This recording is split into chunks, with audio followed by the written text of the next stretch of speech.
Greetings, traveller. As promised, tonight we have here a meeting of two great horror minds. Garth Marenghi, that's my mind and entombed in my skull here, and the mind of Mike Flanagan. Hello, Mike. Is that okay to call you Flanagan? Flanagan? Well, either is fine, really. Either's fine. That's a Whatever good you prefer. answer. Yeah. Yeah. I mean, if you've got a preference, I'm afraid I've already recorded you as Flanagan, so you're kind of have to lump it. Is that okay?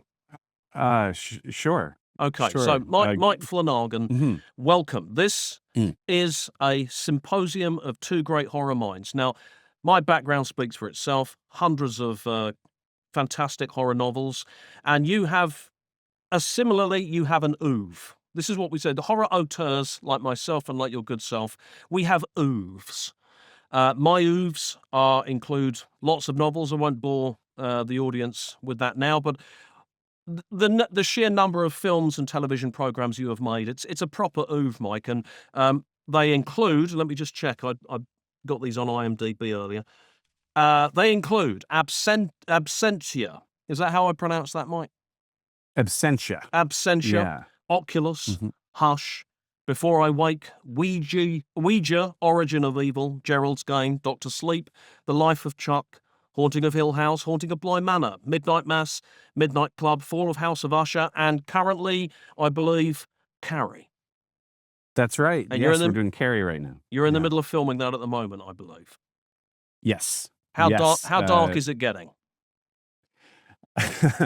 It's intense. You know, we have 2 weeks left. We've been shooting for it'll be 100 days when we wrap. 100 days. It's been a lot. I could have written about probably 5 or 6 novels in that time, I think. You are prolific in that way. Yes. A series like this, we're doing 8 episodes, and it's a huge undertaking. So it takes a long time. Well, I was going to ask you a little bit about that, Mike, because tonight we're going to be talking about, various. We're going to see where the conversation goes, but we're going to talk about the darkness. We're going to talk about the horror that fills our lives. And what I wanted to ask you was, I was looking on your film list, and it looks to me like the year 2016, you made Hush, Before I Wake, and Ouija, Origin of Evil. I want to ask you, have you, because I have you made a pact with the devil in order to create so many things in such a condensed space of time? And was 2016 the year you did that? No pact with the devil, but I'm dying to hear about the terms of yours. The very misleading thing about 2016 for me is that we filmed Before I Wake years prior, and it languished because the distributor went bankrupt. And so we did 2 movies kind of in close proximity, which were Hush and Ouija, and then Before I Wake was kind of released very late, but it created this illusion that 3 movies were kind of done back to back. It wasn't really that way. It's interesting because often those who sign a pact with Lucifer don't realize they've done it. So I would actually go back and check. And the thing about Faustian pacts, Mike, is that they are binding, and they ultimately come back to bite you. I have signed a Faustian pact. I didn't realize I had. I had to check the small print, and I have actually signed one. There are plus sides. I stay eternally youthful for the duration of the pact, but I do know that ultimately, as a human being, I am hellbound. So all I would caution you is just double check, because you may well have inadvertently signed one without realizing. It is around, I've worked with Netflix, I've worked with Warner Brothers, I've worked with Amazon, and so I imagine a lot of the mechanisms can be similar. Yeah, I would have you thought never so. really know. Well, this is it. I mean, how many people work with all 3? It's true. It's You know true. what I mean? Yes. Anyway, let's move on from Faustian pacts. I want to talk to you a little bit, I guess, about ghost stories, because you've excelled at televisual ghost stories. You've adapted a lot of works by famous ghost story writers, and we have a very different tradition, I think, in the UK from the US in terms of our ghost story traditions. In the UK, it's very much sitting around a cozy fire, a hearth in a cozy pub, and we tell tales, we tell ghost stories. In America, it's a bit different. It's mainly sitting around a burning tire in some woods, isn't it? It's the campfire. I Yes. hesitate to call it tradition. It's different though, isn't it? I mean, I suppose I was going to ask you, what are the facilities like when you're telling ghost stories in the woods round a burning tire? Do, I it's you're absolutely correct that the campfire tradition and that's kind of how I discovered ghost stories. I was a Boy Scout, and we would go on campouts in what was meant to be the wilderness, but what was, the wilderness in the closest proximity to our town. We could wander wasteland, just far essentially. enough. Wasteland? Yeah, Yeah. yeah, and yeah, it very much for me started as people huddled around a little campfire, telling a story. But then, as a kid, we would huddle around flashlights. We do the gag where you hold the flashlight under your face to underlight you, Right, yeah. and do it on sleepovers and overnights and things like that to tell the stories. I do believe, though, any of that tradition in the States, is just incredibly influenced by what came over, from Europe, when the country was first kind of put on its feet. And Well, toilet I know you facilities guys, and plumbing. yeah, Because to be you honest, guys, the thing is, Mike, I'm sorry to interrupt you there. Actually, mm, I'm running this thing. I'm not sorry at all. What I would say is, we know how the telling of ghost stories, that it creates one, it creates the emotion of fear, but it also creates the need for defecation. Let's be honest. Now, so I go again. What are the facilities like in that environment, in a campfire environment, with terror spreading? What did you do? Was there a designated space in the woods, or do you go in the middle of the tire? we were encouraged to find a private place, Right. and taught how to bury our leavings as children, Interesting. in the Boy Scouts. Yes. Interesting. See, we weren't taught that at all here, and we should have done. There were quite a few accidents in the lodge where we would tell ours, but that's interesting. Yeah, it made for it adds a little something to the horror, Yeah. when you engage other senses, I suppose. Yeah, that's very Um, true. yeah. Okay, well, I mean, you adapt. You've adapted a lot of very famous horror authors: Poe, Mhm. Edgar Allan, um, Christopher. Is it Pike? Christopher Pike, is that correct?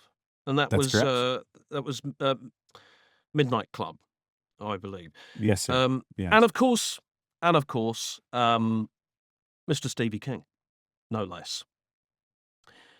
I suppose what I wanted to ask you about that is,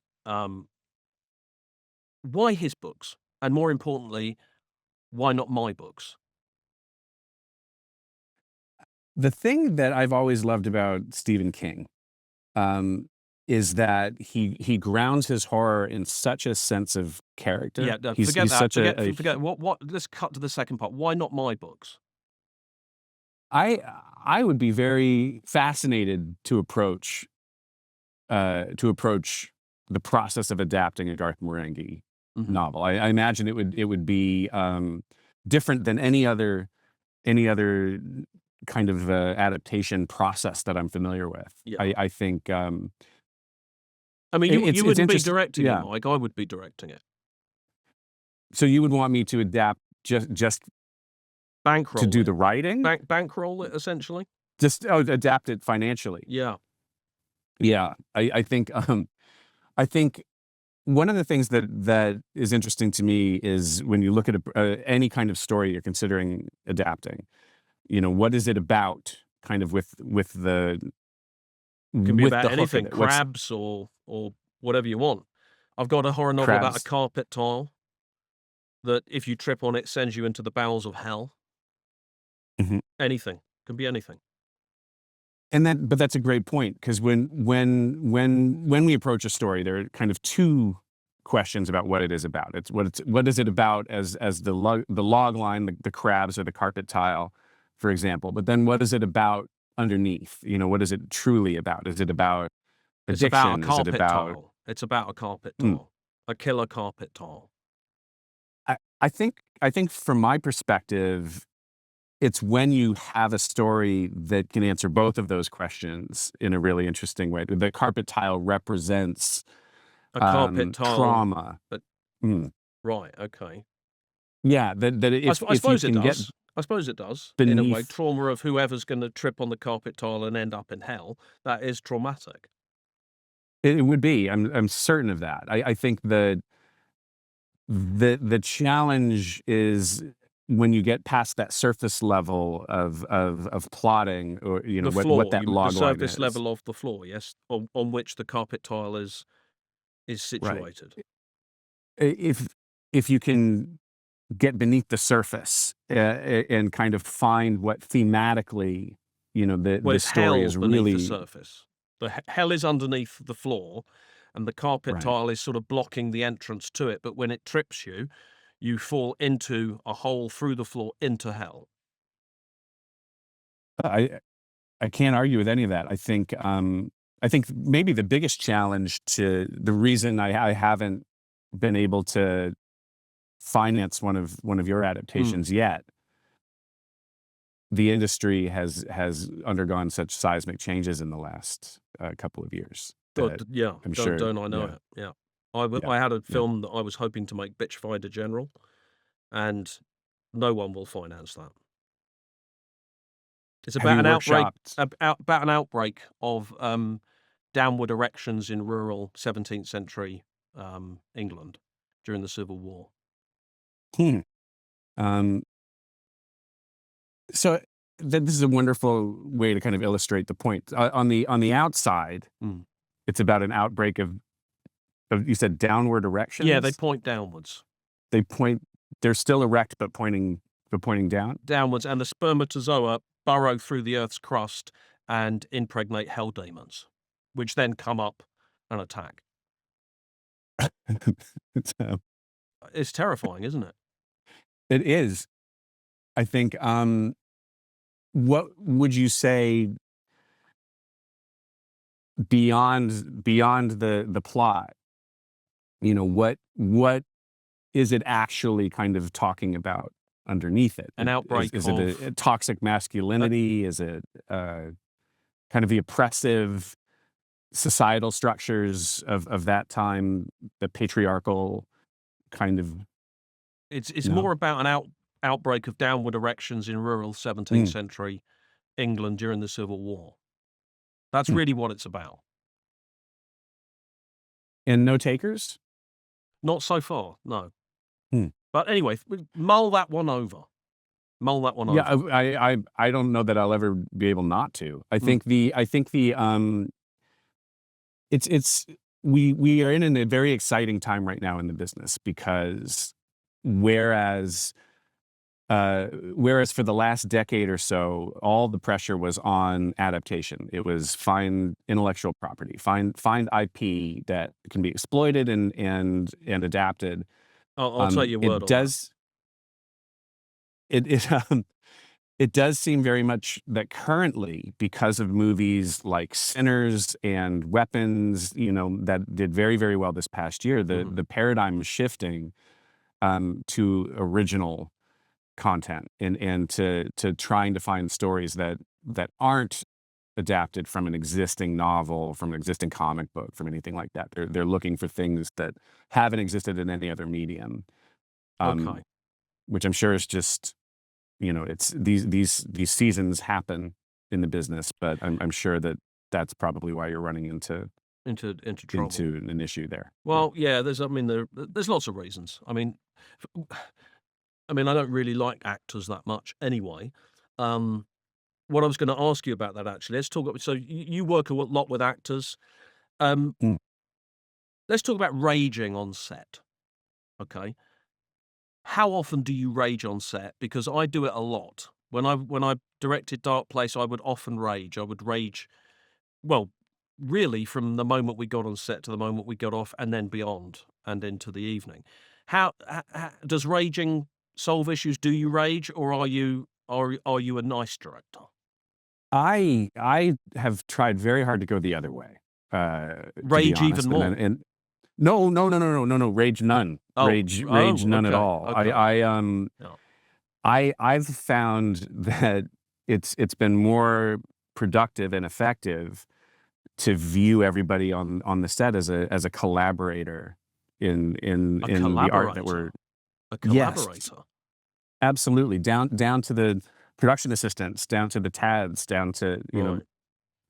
background performers, that we're all in it together, and that raging, which by the way, you're not at all alone in this Yeah. historically, in the 60s, 70s, Mhm. you know, half a century ago, it was very common Mm. for directors to rage. I think the tolerance for that kind of behavior has diminished I mean, for a great example, deal. do you take, I don't know, do you take boxing gloves or anything like that onto the set with you? I mean, I used to take, I mean, I wouldn't often use them, but often it would, if say Todd wasn't, for example, Todd Rivers, who plays Lucien Sanchez in Darkplace, if he was not giving me the line reading I wanted to, I'd just put on the glove. It reminds me very much of Werner Herzog. There's a Right. Yep. legend of Werner directing Klaus Kinski at gunpoint. Uh, Mm. um, I've done that too. you have. I think their situation was they were in the rainforest. They were, hundreds of miles away from civilization and had started to kind of Adequate toilet lose their facilities, I minds. presume, as well. I presume the same. Yeah. Yes, you're very interested in those. I think that's interesting. I think yeah, I tend to try to run as welcoming and as kind of kind a set as possible, because I think the work is hard enough Yeah. without having to deal with rage. I think I've been fortunate too when I find actors who I really enjoy working with. I tend to try to bring them back so that That's what I was I going to ask don't you have to about that. roll the Yes, dice. Yeah. you often use the same cast. Are they cheap? Is that why you do it? I mean, on Darkplace, the cast were very, very cheap, which is why they ended up being in most of the episodes. But is that a consideration? Not so much. I think, and my hope for my actors has always been that I want them to be making more money every time they come back. I want them Seriously? to, yeah, I want them to expand and to grow and to When you really. say expand and grow, you don't mean physically? No, Because no, I no, mean, no. this issue came up with Darkplace. We were talking about, do we do a Darkplace remake? And I said, well, the cast had put on an awful lot of weight. We couldn't do it. We'd literally have to stretch it out to 185, 2351. We'd have to expand the aspect ratio just to fit everyone on screen. Is that what you mean? No, not at all. I think when, I mean, we always hope our younger actors, our child actors grow up, Yeah. of course, and they do. But no, no, that's not what I very much hope that my cast get to find some semblance of security in this business that is so brutally unreliable, and We did that. I think, We did that on yeah. Darkplace. We made a secured environment. We actually would lock them up on set so they couldn't get out sometimes. But they were safe then, because we were filming it in quite a rough area, and actually, we did need to ensure they were safe, so we did lock them up on set. I we've never tried that, to be Mm. honest, and I think there are, there are certain of my cast who I'm sure would have a real problem with that. Okay. Yeah. How is Stevie King doing? Come on, tell me. How's he doing? He's enjoying, every 2 years it seems there's all this talk about the Stephen King Renaissance, because there always seems to be just this wave of new adaptations of his work. Yeah. And he's enjoying that very much this year. I think bet. he's I'll he's got a lot coming out. Yeah. Mm. But he's doing very, very well. Last I spoke to him, and I saw him. We premiered a movie I did last year called The Life of Chuck. Yeah. When we premiered it at TIFF in Toronto, and Steve actually came out to the premiere for the first time. He hasn't attended one of his own premieres in 2 decades, and Wow. he came out just for us. Shall I tell you what else he was so hasn't happy with it. attended in 2 decades? Certainly. The annual Horror Writers Christmas Curry, which I've put on every year with a rectangular table. I sit at the top, but the other end of the rectangular table is always reserved for Steve, but he's not been there for quite a while. I do know that he doesn't frequently travel, especially in the Mm. holidays. He tends to be a bit of a homebody Okay. there. Well, Yeah. just a postcard would have been nice. But anyway, extend my greetings. You know, the end of the table is always there. I won't have a round table at a Horror Writers dinner. Why is that? It's got to be rectangular. I've got to sit at the end of it. I see.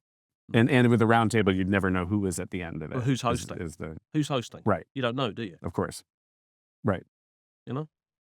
No, I will be sure to pass it along to him. I know it's odd. He has so much respect for Me? other genre writers. I'm surprised he hasn't at least sent his regrets, but I'll reach out to him. Well, yeah, I'd like to gig with him, actually. I was a big fan of his band, and I play a bit now. I play guitar now. I've been playing guitar for a week now. I managed to. I had my next door neighbor Stelvio, who was a guitarist and would often do music for my stuff, and but unfortunately he had a fire in his basement studio, and smoke got through to my garage, and really an unholy funk kind of spread, and it's infected the interior trim of my Jensen Interceptor. So what I did is I hired a local Satanist friend of mine, and I got him to extract the musical abilities from Stelvio and put them into me. So I can now play. So yeah, if Steve's up for a strum at some point, that would be great. Now, I'll pass Mike, that along as well. I Yeah. need to ask you a question, because I was a little disappointed when I saw Oculus. Now, Thank you. I must Yeah. confess, when I saw Oculus, I assumed that you'd spell octopus wrong, and I thought it was going to be an aquatic horror film, but it was actually about a mirror, a reflected glass, haunted reflected glass, which is a great concept, don't get me wrong, and that's partly what inspired me to, write a story about a carpet tile, for example. But I presume then that I was wrong and Oculus was spelled correct. Yeah, that is correct. Aquatic horror, though, would be a blast to work in. That's One really of my what I was favorite- heading towards. Are you going to Yeah. dip your toe into aquatic horror?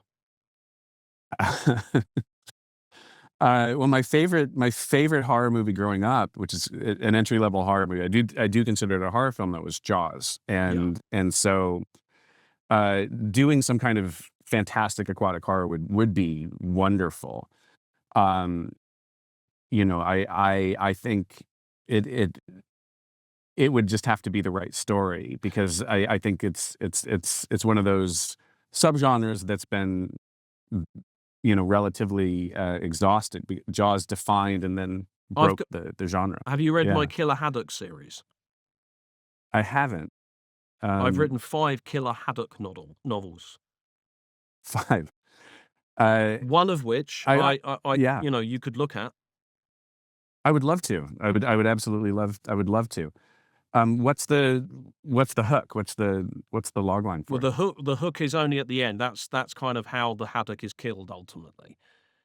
But it's a giant hook. They have to, because the haddock is growing and exponentially, and they have to grow a haddock. Really, the plot revolves around, as the haddock grows bigger, they have to manufacture a hook to catch it, and it's a race between the haddock's feeding patterns and the industrial mechanisms by which they can manufacture a hook large enough to float out into the area. And I mean, it's tense. And then, so that's really the thrust of the novel. Half of it aquatic, half of it land-based industrial development. This just takes us all the way back to what we were talking about before. This is really interesting because I think you're doing it. I think you look at that and you say, well, that's what is it about? You're talking about the expanding haddock and the race to Can create the we hook. manufacture a hook big enough to catch this bloody haddock? But then it's, what is it about? Is it about how technology needs to try to keep up to the needs of a society? Well, it does need to, otherwise the is- haddock's gonna, finish off mankind. Right, but I think that's a really interesting kind of central theme here to talk about how humans have to force technology to work at our pace. Yeah. And through the limitations, whether they're bureaucratic, whether they're logistical, in order to achieve that, to defeat a common threat, and how when the metaphorical haddock, whether that be overpopulation, whether that be disease, I mean, you can look at it as a COVID metaphor. You have that, you have a virus that is the haddock, and then you have the race to try to come up with a vaccine, to try to come up with a proper, medical solution, scientific solution to protect the population. It's a hook. Yeah. It's a big hook. Right, but I'm just, the book after that is riffing. about a line. They have to manufacture a giant line, and the book after that is a sinker. Unfortunately, I didn't do my research. I don't really know what a sinker is. I just assumed it was some kind of plug. So actually, that one is probably not best to adapt, because it is just, they're manufacturing a big plug, which ultimately I don't think helps, because there's no plug hole at the bottom of the ocean, as far as we know. What there may be, who knows? But certainly, human knowledge, as we know it so far, doesn't think there is a big plug.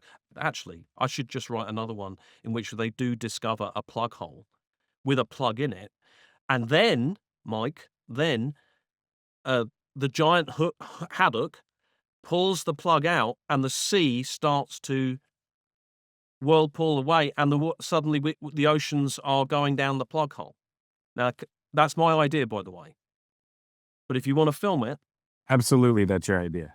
Yeah, yes. but how terrifying is that?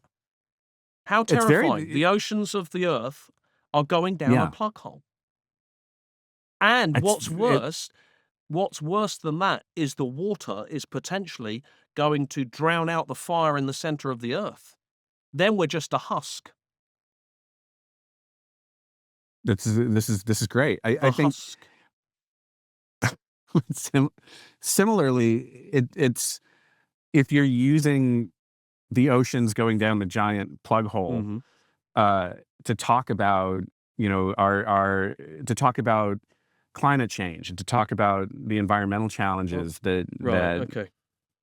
that we're facing as a species, and I think that's the beautiful thing, and I'm sure you have felt this throughout your career. It's a beautiful thing about horror, right? Is that we can take the story of the giant plug hole, of the haddock, of the carpet tile, and in exploring it through genre, we're able to confront some of the bigger ideas, the darker sides of existence, and to do it in this safe kind of way by running it through that filter of genre. Should it be storytelling. safe though, Mike? Should we make our work safe? Should I be writing safe novels, horror novels? Should you be filming safe horror films?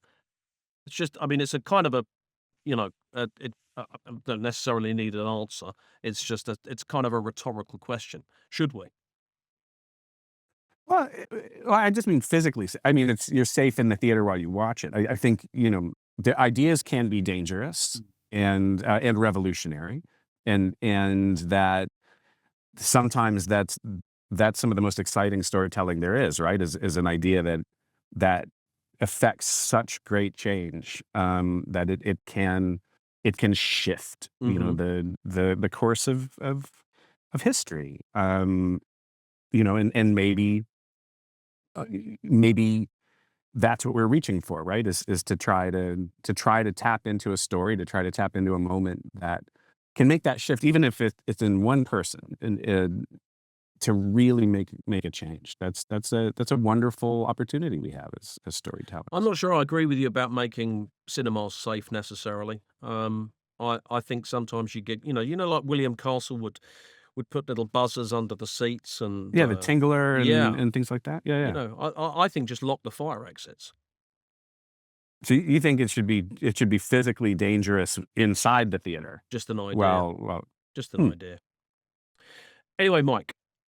So I've told you that I enjoyed Oculus. I enjoyed it. Once I Thank you knew for it that. wasn't an aquatic horror, I took it on its own terms. What books of mine have you read, and which one did you enjoy? Which one was the best?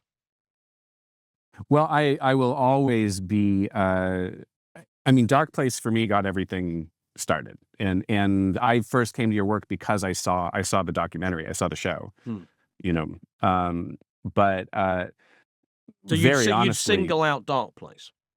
I would single out Darkplace. Yeah, well, that's the yes. wrong answer, Mike, because all my works are equally great. I see. You shouldn't single out any one of them. But that's well, okay. yeah. Let's talk about riding the nightmare. We, as Yes. writers, directors, we ride the nightmare, not in an equus way, but we do ride the nightmare. How do you ride the nightmare? Do you ride it fast, slow, commandingly, sensually? And does the devil ride behind?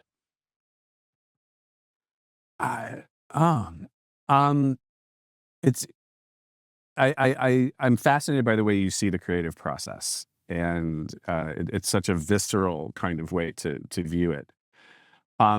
If I were to say I rode the nightmare, I've more often in my life felt swept up by it. That I'm not in a commanding trampled by the nightmare. Sure, Or yeah. dragged? Hung, Dragged, drawn, and quartered by the nightmare? Because that's what they used to do. They would hang the guy, they would draw out his entrails, and they'd attach 4 horses to both arms and legs, whip them off in other directions, and boom. Wow. My experience has been, and I was a kid I was scared of everything. Yeah. I was a very frightened child, and I had a very hard time dealing with the fears in my life, with social anxiety and friendships and peers and adults and teachers and parents. I was scared of everything. I used to feel very much like that darkness would just kind of engulf me. Man up, Mike. Man up. Well, I think that's what horror does for us. I think when we explore, yeah, it makes you braver, right? It gives you little exercises in courage, and both in experiencing it, reading it, seeing it, but also in creating it and writing it. And I'm sure you've had a similar kind of experience. You change because you confront the things you're afraid of in your writing. Not really. I mean, I just write whatever's in my head. Right. I guess it's about which is another way to go. Yeah, I mean, Yeah. I suppose I'm confronting something. I'm confronting. No, it's pretty much just whatever's in my head I just put down. But I dream constantly. Right. I mean, I don't sleep, Mike. I generally go from a dreaming state into a waking state. There's no sleep in that. Right. I wake, I dream, I wake. How about you? I do sleep, and I find it's very necessary for me to kind of put the day down. But yeah, I think for me the joy has come from being able to understand the darkness and to understand where those fears come from, and to try to create light in there too, so that there's some sense of hope to it all. Yeah, I suppose we differ on that. I mean, I just don't think it's worth. I don't think it's our job to provide. Well, I don't know. I mean, I guess when when the shit hits the fan, they're going to come to people like you and I, aren't they? I mean, humanity is going to come to the shaman, To the the horror auteurs, the horror, huh. because we can lead people through the darkness towards the rest of the darkness. You know, I mean, Mm. do you not feel? I I do think you're exactly right that when the shit hits the fan, um, we How do we need. exploit that? How do we exploit that? I think humans need they need escape, they need fiction, they need stories. Yeah. Stories, are a way of understanding the things in the world we can't understand. I think that's where myth and religion, all that came from. Initially was, what are those lights in the Yeah. sky? We didn't know what they were, and so people guessed, oh, they must be campfires because that's what we see across Yeah. across the great valleys at night. And if those campfires are beings like us sitting around the source of light and warmth Mhm. and telling stories, then what must they be like? So that's how we got this concept of gods, Mm. in the heavens, and all just us trying to tell each other stories about telling each other stories. So I think we really do need that. I don't know that I agree that when things hit the fan, humanity will run to storytellers. I think there's a need for it, um, but I don't think that that's kind of where it is. If anything, right now, especially, it's a very dark time in the United States, and Mhm. and I think you're seeing people who need that escape, but who also need some kind of sense that there's hope in it, as dark as it Yeah, continues to get, that we're going to be that's okay. true. That's true. Yeah. And I suppose on that note, on the reader, the Yeah. audience, the viewer, you're a busy man. How do you find time to engage with fans, and why do it at all? Um, I do very much feel that I'm only where I am and able to do what I do for a living because it has resonated with fans. So I very much view them as my boss. And I've learned from a few uh, wonderful creators and actors, over the years, who engage with their fandom in a certain way, with of patience and gratitude, Yeah. and I've tried very much to make that a part of my experience with fandom, because it is a strange thing when you meet someone we've never met, you've never spoken to, but who feels that they know you, or has had an effect in Yeah. their life based on something that you've made, and they want to talk to you about that. I find that really interesting. But what about when they Um, asked you to sign parts of their body or something like that? I haven't really had that. Mm. I've had people ask me to sign something because they wanted to get my handwriting Right. Yeah. tattooed on them. Yep. Like, they'll have me write "the rest is confetti" out Yeah. on a piece of paper, and then they'll get a tattoo of my handwriting of that. I mean, I've That's I've had been to. strange. Well, I mean, I've had to sign a haunch before. Tell me about that. How A how did that come? haunch, 2 Yeah, haunches from 2 2. consecutive people, and they both raised their clothing and said, "Sign my haunch." It's you have to In meet blood, in blood. in blood. Yeah. I've not had that experience. I've gone to several. I go to conventions sometimes, and Right. meet people there, Alright, well, which be is, wary, 'cause yeah. if you hadn't had it yet, a haunch is coming to you. I can Uh, guarantee you that now. the consecutive haunches is definitely alarming. I think I do think it's there's an amazing enthusiasm among genre fandom that is unique to it. I think Yeah. horror fans are very much their own and kind of wonderful group. It's supportive. It's because I think the people who are drawn to horror are naturally empathetic Freaks. people, Yeah, empathetic people, yeah.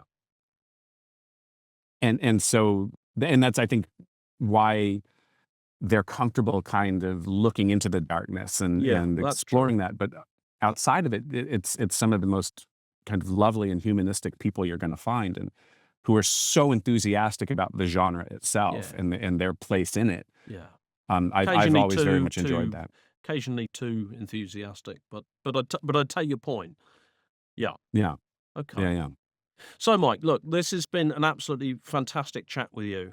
I would like to thank you from the bottom of my heart, from one horror auteur to another. We haven't shown each other's oeuvres. I was going to ask us to do that. Well, actually, not that's the wrong phrasing. Compare our oeuvres. No, that's. I was gonna, I suppose, talk about the concept of the oeuvres. I'm talking about the oeuvre is the shelf that I've marketed in one of my shows. It's a shelf system in which you can put the complete Garth Marenghi works and the complete Mike Flanagan works, and you can kind of put it all around the room of. I mean, I'm looking at your room there. I mean, you have something like the TARDIS in the background there, I believe. Public Cool Box. Actually, that's from Jodie Whittaker's last season. Fantastic. I'm a Whovian. Wonderful. Yeah. Well, anyway, we're out of time to compare oeuvre systems anyway. But I want to say thank you so much, Mike, for your time, and good luck with the rest of the filming of Carrie. We're all really looking forward to that. I can't wait to see that when it's out. And hey, Bud, can I call you Bud? Absolutely. Hey, Anytime. Bud, it's been dark. Yes.